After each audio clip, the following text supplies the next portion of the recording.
Salut, c'est mon tout premier épisode et je suis très heureux d'accueillir pour commencer Martin. Martin, c'est le cofondateur de Vegan Fighter France, ce projet inspirant que tu as peut-être déjà dû croiser sur Instagram. C'est aussi la voix du podcast du même nom. Pour ce premier épisode d'une série en 3 parties, Martin va partager avec nous les débuts de son aventure, son parcours dans les sports de combat et comment l'alimentation végétale a changé sa façon d'aborder la performance physique et l'engagement. Je t'invite à l'écouter jusqu'à la fin, il y a une petite touche qui me tient à cœur. Allez, c'est parti, je te souhaite une bonne écoute. Salut Martin, très content de t'accueillir ici pour ce premier podcast pour Vegathlete. Tu me fais l'honneur de venir ici en tant qu'invité avec toute ton expérience, toutes tes connaissances dans le monde de l'alimentation végétale et des sportifs. Et donc, merci encore à toi. Eh ben écoute, c'est un honneur d'être là. En plus, tu vis ce que j'ai vécu souvent, c'est-à-dire qu'en fait, ça fait 1 heure qu'on discute et là, on se redit bonjour. Donc, comme ça, les auditeurs, ils vivent un peu notre vie aussi. Et je reviens pour dire de nouveau que je suis très content d'enregistrer cet épisode avec toi et de passer un peu ce flambeau du podcast spécialisé dans l'alimentation végétale et le sport. C'est vrai, merci beaucoup. En tout cas, c'est une belle introduction. On va commencer par Vegan Fighter France. Alors à la base, c'est une page Instagram que nous avons créée avec mon ami Ben. Et le but à la base, c'était juste de faire des portraits de sportifs véganes, végétaliens ou véganes, spécialisés dans les sports de combat, et de les mettre en avant. Alors au début, c'était vraiment des petites publications avec une photo ou deux et une explication de la vie de la personne et de pourquoi elle était végane, de comment elle l'avait vécu. Et un jour, en tant que gros consommateur moi-même de podcasts, j'ai décidé de créer un podcast associé avec des sportifs francophones. Le défi, c'était de trouver des athlètes de sport de combat francophones et véganes. Donc ça, je peux te le Gros dire défi. déjà. Au début, tout le monde me disait, écoute, tu vas en trouver quelques-uns, ceux qu'on connaît déjà, et après, tu vas avoir beaucoup de mal. Au final, on a fait plus de 30 épisodes. Et comme je te le disais en off, ceux que je voulais vraiment avoir, je les ai eus sur le podcast. Aujourd'hui, je suis plus à la chasse au profil. C'est pour ça qu'il y a beaucoup moins d'épisodes. Donc s'il y a des auditeurs de Vegan Fighter qui se retrouvent ici, et je l'espère, j'espère que tous les auditeurs de Vegan Fighter se transféreront un petit peu sur ton podcast aussi. S'ils nous retrouvent, c'est normal, il y a moins d'épisodes aujourd'hui parce que je suis un peu sur d'autres choses, mais c'est pas non plus la fin du podcast, dans le sens où, en fonction des occasions, je peux recevoir un invité et enregistrer un nouveau podcast. Tes invités sont principalement des personnes connues dans le milieu, ou tu peux aussi prendre des amateurs un peu moins connus mais qui sont en phase d'évolution? Les deux. En fait, le but, c'était à la fois de recevoir des athlètes déjà connus, histoire qu'ils puissent parler de ce sujet de l'alimentation végétale pendant 1 heure, 1 heure et demie, parfois plus, alors que jusqu'à présent, ils ne l'avaient mentionné que pendant quelques minutes lors d'une interview. Donc je savais que ces gens-là étaient végétariens ou véganes, qu'ils étaient sportifs de haut niveau. On en savait beaucoup sur leur carrière sportive, mais sur leur alimentation et les raisons de leur choix alimentaire, ils n'avaient pas pu s'exprimer sur ce sujet-là. Donc le but, c'était de leur donner la parole et de leur laisser le temps de développer là-dessus. Donc ça, c'est pour les sportifs déjà connus. Et puis pour les autres, c'est-à-dire les amateurs, parce que j'ai reçu quelques amateurs aussi, quelques personnes qui étaient pas connues du tout ou très peu connues. Le but, c'était que ces gens-là se présentent au public du podcast afin de montrer leur parcours et de montrer qu'il était possible pour un athlète vegan de performer, de s'entraîner régulièrement sans avoir de carences, sans avoir de problèmes quelconques. Et ces 2 objectifs ont été plutôt bien atteints. C'est vrai que souvent on a un peu ces préjugés en tant que personne qui est en alimentation végane, que voilà, tu ne peux pas performer parce que tu es en permanence en carence, alors que non, c'est faux. C'est même souvent l'opposé. Et donc, c'est bien que tu puisses le démontrer à travers ton podcast et les invités que tu as pu recevoir. La plupart du temps, c'est effectivement l'opposé. Et j'apporterai une nuance quand même, parce que c'est quelque chose, j'ai toujours pris le soin de ne pas vendre du rêve non plus. C'est-à-dire que moi, j'ai jamais dit qu'en devenant vegan, tu devenais un super-héros. Tu vois, que tous les problèmes du monde allaient se régler juste en devenant vegan, que tu allais gagner, je sais pas moi, 20% de force sur tous tes exercices de musculation, que tu allais avoir un cardio illimité, etc. Ça, c'est pas vrai. Si tu écoutes certaines communications, certains films, comme le film The Game Changers, par exemple, qu'on a pu voir, qui a touché un très large public, tu regardes ce film, tu as l'impression que tu vas devenir super fort. C'est très bien, c'est un coup de com' formidable et je pense que c'est une très bonne chose que ce film soit sorti. Mais c'est pas la réalité. La réalité, et celle que je défends, c'est que tu peux être vegan et au moins maintenir le même niveau de performance et améliorer tes performances si tu le souhaites. Est-ce que ça va t'aider? Est-ce que ça va te desservir? Ça dépend des gens. Je n'ai pas la science infuse. Je pense que pour beaucoup de gens, ça ne peut pas faire de mal. Peut-être que pour certains, c'est un gros problème. Tu vois, tu as des gens qui ont un terrain allergique de fou avec peut-être les légumineuses, avec certaines choses qui sont un peu essentielles dans l'alimentation végétale. Et que peut-être que pour ces personnes, ça va être plus dur que pour toi ou moi. J'en sais rien. Tu vois. Ouais. Après, ça reste, j'imagine, encore assez rare, ce genre de personnes qui ont des allergies au tofu. Bien sûr. Ce que je veux vraiment dire, c'est que j'ai toujours axé sur le fait que ce soit possible et qu'il faut arrêter d'avoir peur, en fait, de Bien faire sûr. ce mouvement.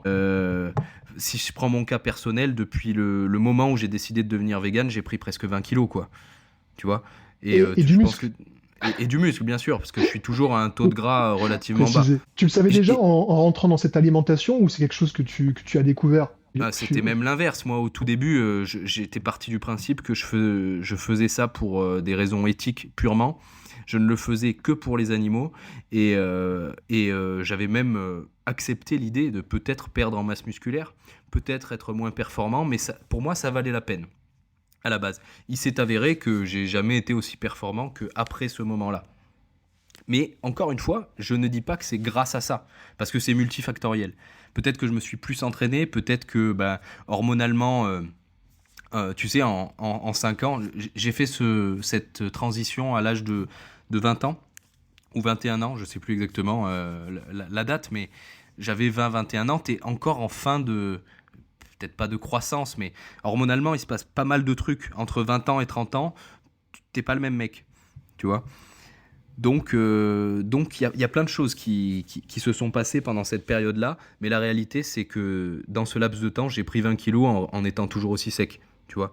Donc, au moins, c'est pas impossible. Puis tu ne penses pas que ça aurait pu avoir l'effet inverse. En tout cas, le résultat aujourd'hui, il est là, quoi.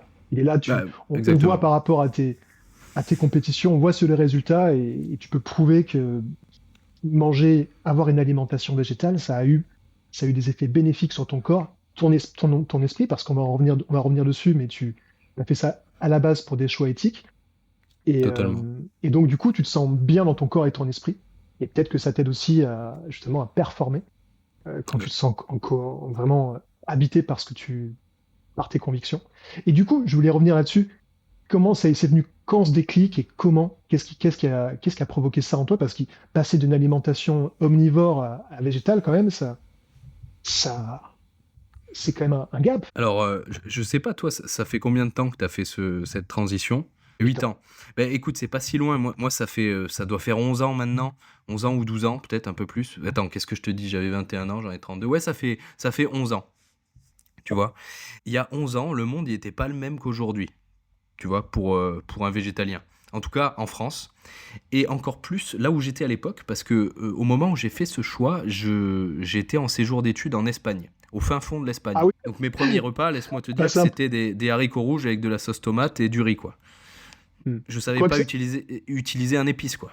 Les et c'est venu. simili carne, n'en parlons même pas, ça n'existait pas. Enfin, ça n'existait pas, je n'y avais pas accès.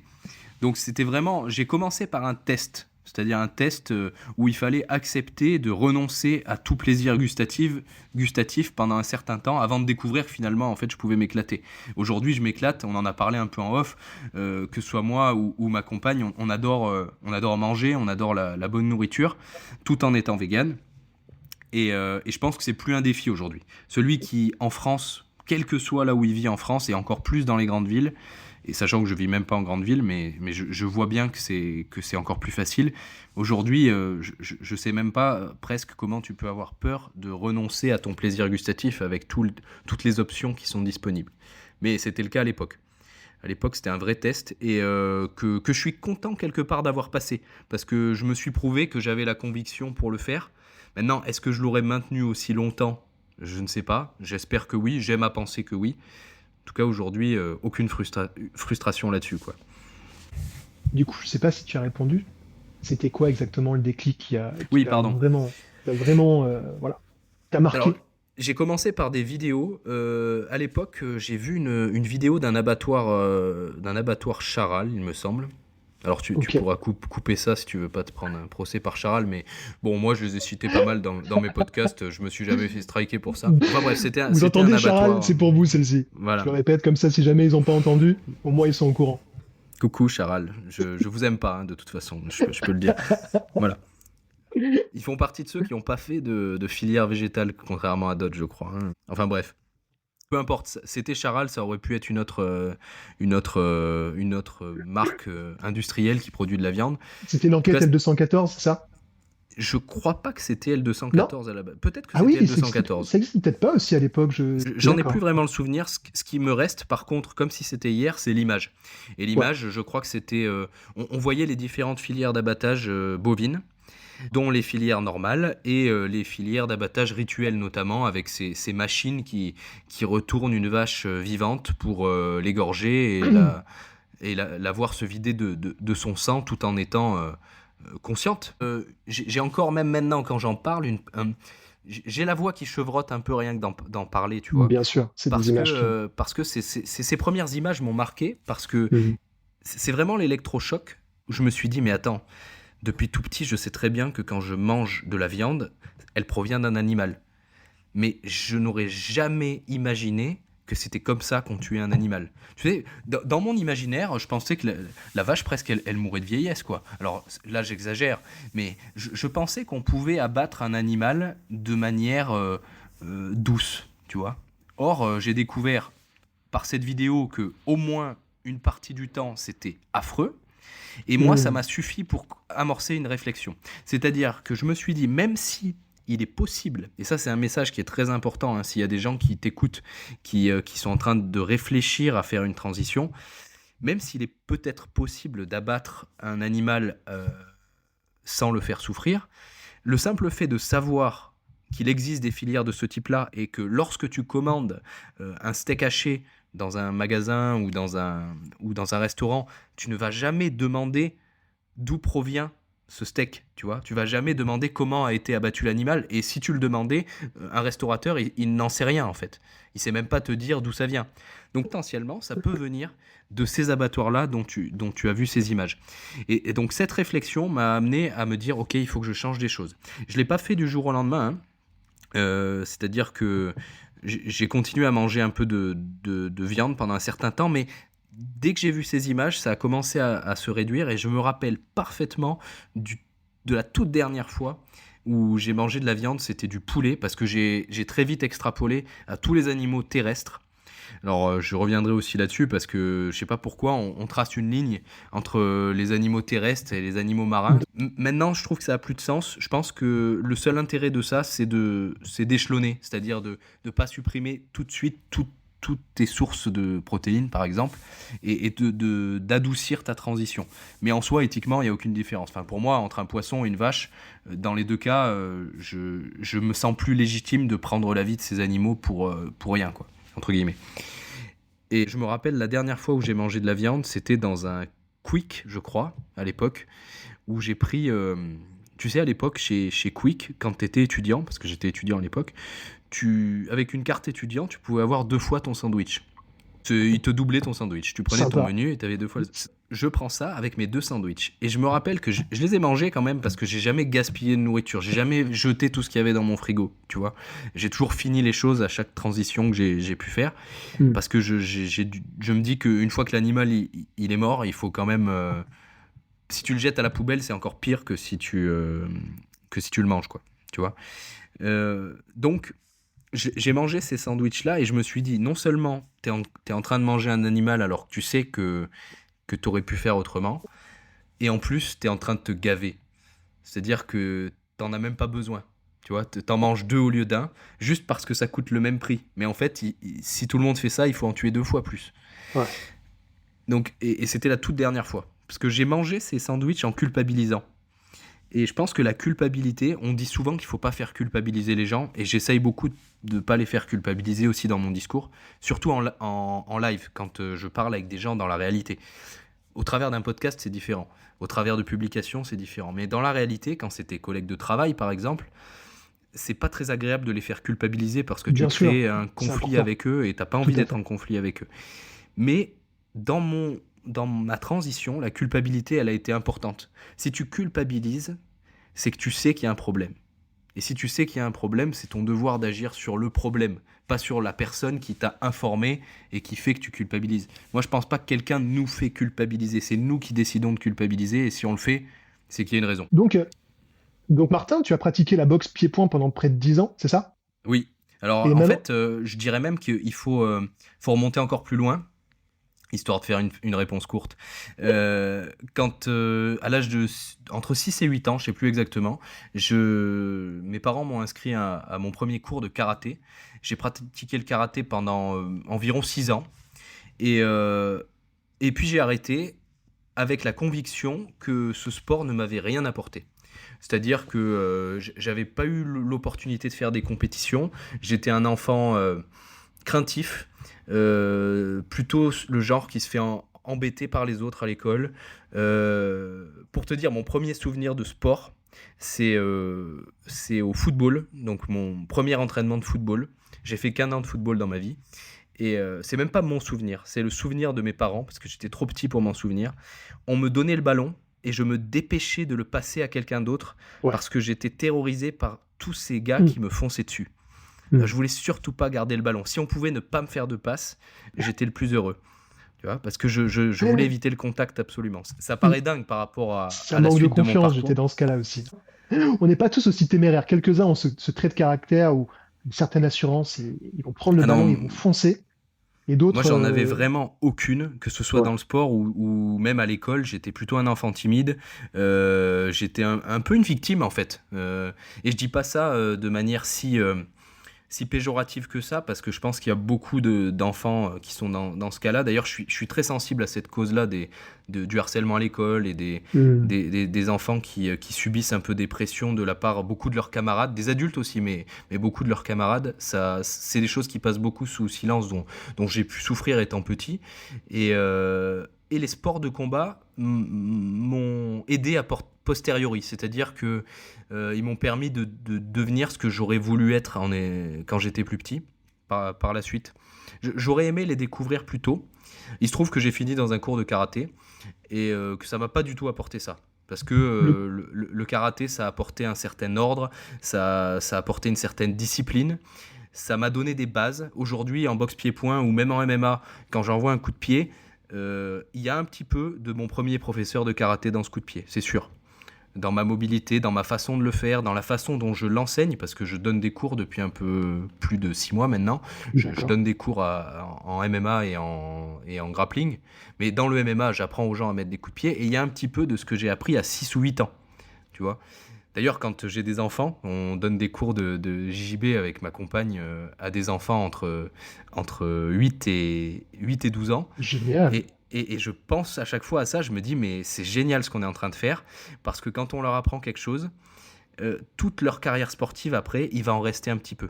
S'ils Bien sûr. persistent dans ce sport-là, Ouais. bah, ils se rappelleront, en tout cas leur corps se rappellera qu'on leur a appris ces choses-là à ce moment-là, donc on doit y apporter le plus grand soin. Donc moi, c'est pour ça que je te parle de cette première expérience, parce que lorsque j'ai arrêté le karaté, pour moi, c'était une page de ma vie qui était tournée, je voulais même plus en entendre parler, parce que bah, j'étais toujours le même gamin craintif à l'école, je me faisais toujours casser la gueule par Et les tu autres, sais pourquoi? ça Pourtant, m'a pas tu appris à me battre, quoi, en t'as pas réalité, tu appris à te vois. battre. Pourtant, tu avais des contacts réguliers avec les autres élèves et tu as dû acquérir une certaine confiance en toi, j'imagine, Mais en pas remportant des peut-être des masses. combats ou. Non? Pas des masses, parce que c'était un D'accord. sport. Je pense pas que je mettrais mes propres enfants si j'en avais au karaté, parce que ça apprenait beaucoup la discipline, mais on devait être tout le temps dans le contrôle de nos coups. Hmm. Ce qui me sert énormément aujourd'hui à pouvoir faire du sparring en boxe pied-point avec beaucoup de contrôle et préserver mes adversaires, parce que je t'en parlerai après, mais c'est quelque chose qui pour moi est très très important à l'entraînement, de savoir préserver son adversaire, ses partenaires d'entraînement, savoir se préserver soi-même. C'est pour moi une compétence indispensable pour performer à haut niveau, pour être dangereux en combat. Lorsqu'il y a de l'enjeu, il faut être capable de ne pas se blesser toutes les 5 minutes lorsqu'on s'entraîne. Et je pense que, a posteriori, je sais que j'en ai gardé ça, de cette expérience. Mais sur le moment, quand j'étais petit, j'avais besoin d'apprendre à me battre. Et c'est pas ce que j'ai appris. J'ai appris à mettre des coups de pied, j'ai appris à mettre des coups de poing, mais je devais toujours me retenir, alors qu'une fois que je me retrouvais dans la cour de l'école à me faire taper, les autres, il n'y avait pas de règles. Donc tout ce qui était ordre, discipline, ça comptait pas. Je me retrouvais par terre, je me faisais taper par terre. Il n'y avait pas de combat au Oui, sol dans le karaté, tu vois. Je savais plus quoi faire. bien En sûr, fait, bien en fait, sûr. ça m'a jamais sorti d'une galère. J'aurais préféré faire de la boxe anglaise, peut-être. J'aurais peut-être dû faire de la boxe anglaise, peut-être du judo. Mine de Ouais, rien, judo, c'est très bien aussi, bien le sûr. judo prépare peut-être plus. Je pense, même si moi j'avais des enfants demain, je les mettrais probablement au JJB ou au judo pour. Déjà parce que je pense que quand t'es enfant, prendre des pains dans la gueule, c'est peut-être pas la meilleure chose à faire. Je suis content de l'avoir fait plus adulte qu'enfant. Et parce que c'est des sports qui te permettent de combattre, d'avoir l'aspect confrontation physique avec quelqu'un d'autre, sans l'aspect coup. Et même en self-défense, même dans les notions de self-défense, je trouve ça beau, entre guillemets, d'arriver à maîtriser un adversaire sans avoir à lui détruire une partie de son corps. Tu vois ce que je veux dire? Ouais. T'as Euh, l'aïkido tu, Par qui est aussi exemple, voilà, mais un bel art martial qui est beaucoup de, plus complexe, beaucoup plus long à maîtriser. Mais une fois, si tu bah, le maîtrises clairement. bien, j'ai vu des Non, mais personnes, je me souviens de imagine, notre pion de l'école, il nous maîtrisait en ouais, aïkido, il était ceinture noire, avec on des était clés de calme, hein. poignet dans On tous les était sens. très très calme, des clés de poignet. Ces arts de la soumission, que sont l'aïkido ou le jiu-jitsu brésilien, ça te permet de faire comprendre à ton adversaire que c'est toi le plus fort et qu'il doit te respecter, mais de son propre aveu. C'est-à-dire, c'est lui qui décide d'abandonner, de dire ok, stop, stop, stop, stop, là tu m'étrangles ou tu me fais mal, je m'arrête, et en fait tu ne l'as pas blessé.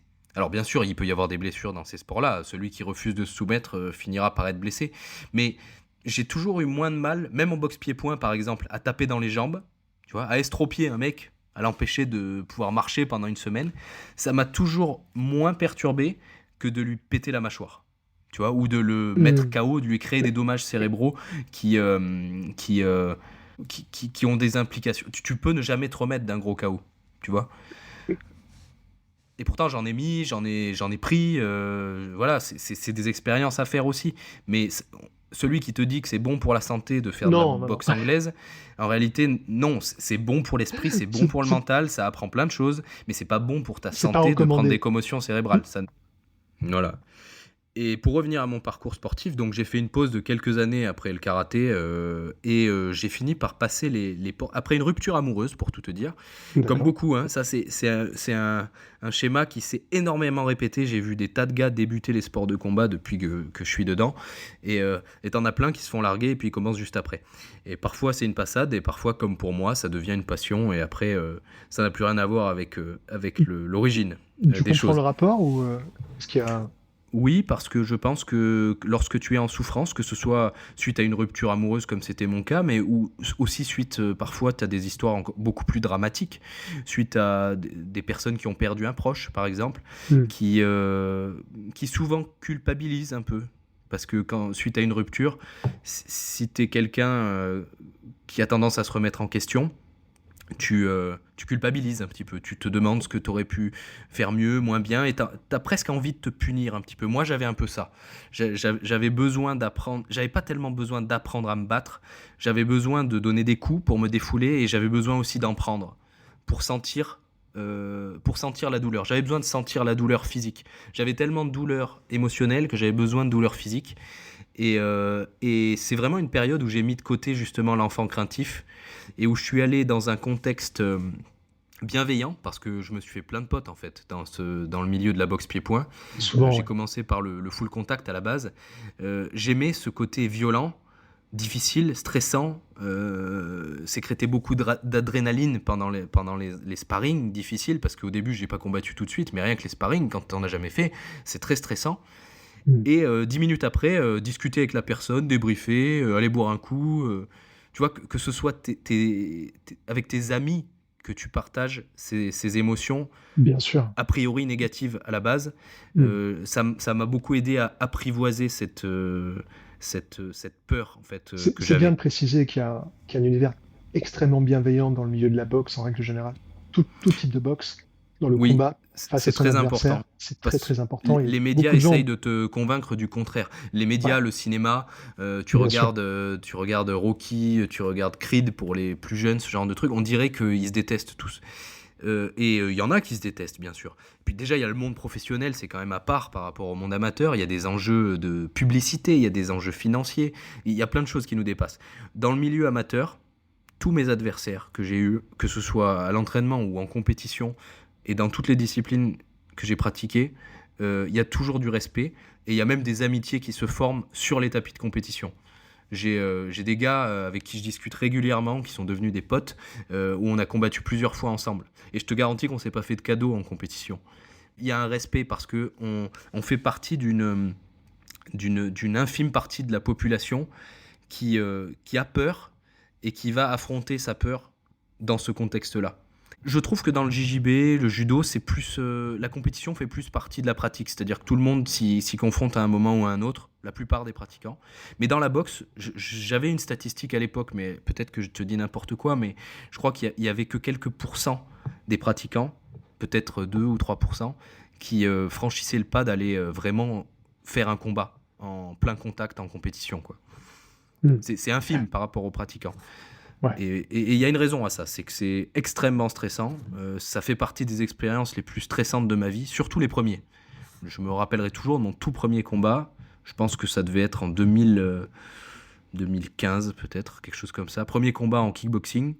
Euh, j'ai rien ressenti d'aussi horrible presque, sportivement parlant, que le moment où un mec te tape et que tu sens qu'il veut te finir pour la première fois. C'est-à-dire que en sparring, tu peux avoir une fraction de cette sensation, Ouais. mais il y a toujours un peu de bienveillance. Même si tu connais pas le Il mec, y a de la retenue, c'est sûr. ben, tu sais, quand tu es touché un peu dur en sparring, même si tu vas faire un interclub et que tu connais pas le mec et qu'il y a de l'ego et que tu veux représenter ton club, Mm. quand tu es touché durement, tu as toujours ce gars qui s'arrête déjà et qui te dit ça va, qui te laisse un peu de temps pour récupérer, parce que le but n'est pas de te blesser. En compétition, tu veux que le combat s'arrête. C'est même pas de la volonté de nuire. En ce qui me concerne, c'était souvent de la volonté de finir le combat le plus vite possible. Parce qu'une fois que tu as gagné par KO, le combat est terminé, tu sais que tu prendras plus de coups. Et c'est une motivation qui est très commune à beaucoup de combattants. Tu as beaucoup de combattants, même professionnels, leur recherche du chaos, elle n'est pas tellement parce qu'ils ont le goût du sang dans la bouche, mais parce qu'ils ont peur et que la peur les pousse à finir le combat le plus vite possible pour se mettre à l'abri. Ce qui est très naturel, en fait, ce qui est très animal, hein. Et on le retrouve dans les concepts de self-défense, on essaye de se mettre à l'abri, de mettre son adversaire hors d'état de nuire le plus vite possible. Et ben dans les combats, c'est un peu pareil. Et c'est ce qui donne une grosse, grosse différence d'état d'esprit. Et c'est pourquoi je pense que dans le parcours martial de quelqu'un de vraiment passionné comme moi, il faut aller au moins une fois dans sa vie en compétition. Et encore une fois, comme j'ai dit tout à l'heure, c'est pas bon pour la santé. C'est-à-dire, vous allez prendre des commotions cérébrales. Vous pouvez en faire qu'un seul de combat.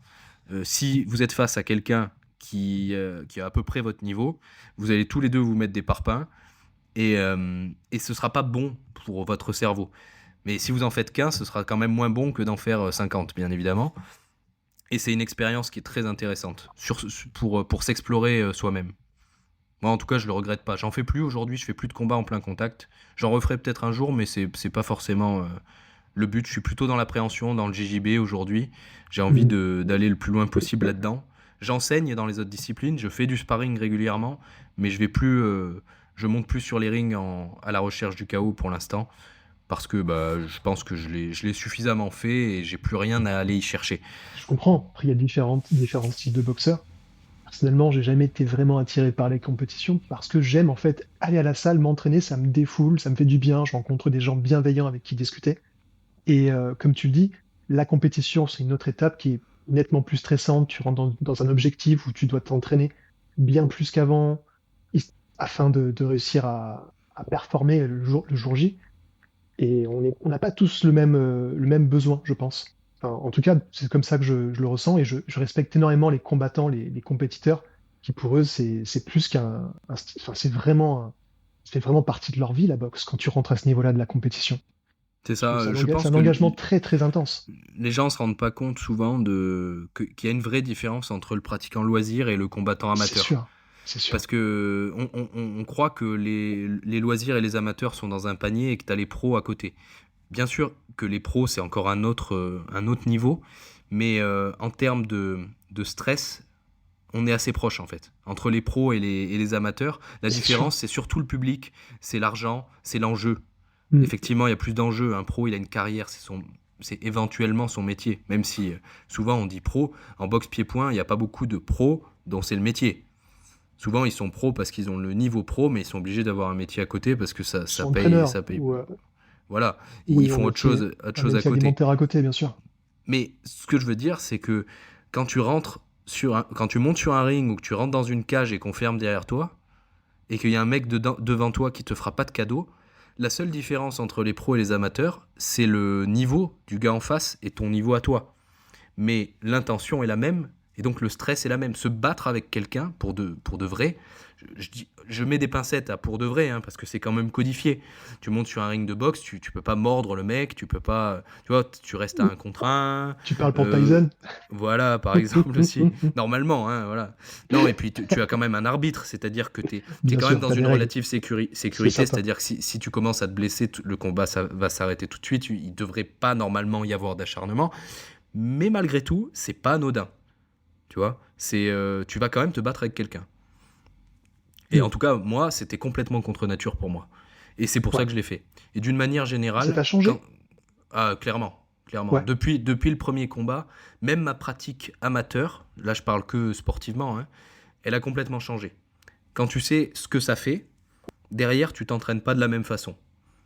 Moi, je trouve que je respecte plus, c'est-à-dire je suis plus bienveillant envers mes partenaires d'entraînement depuis que je fais de la compétition, quelle que soit la discipline.